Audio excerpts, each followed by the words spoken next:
all the people of the earth will mourn. A reading from Matthew 24:30-31. Then will appear the sign of the Son of Man in heaven, and then all the people of the earth will mourn when they see the Son of Man coming on the clouds of heaven, with power and great glory. And he will send his angels with a loud trumpet call, and they will gather his elect from the four winds, from one end of heaven to the other.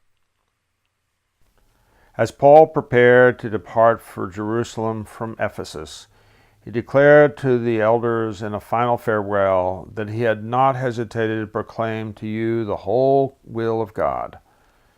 Why is this important for each of us? It is very easy and not uncommon to take part of the gospel narrative and expand it into the whole thing.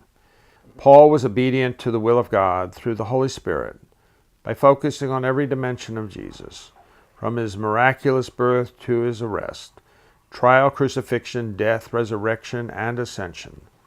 This is not Paul's story, it is God's story, carrying all the way back to the first words of Genesis. It can be tempting to simplify the narrative by transforming it into something other than what it is. But Paul refused to adjust the story for his own convenience. And Jesus does exactly the same thing in his prophetic teachings. While his followers want to know more about when the Son of Man would return, Jesus gave the general sweep of what will take place while keeping in place the mystery of God's timing.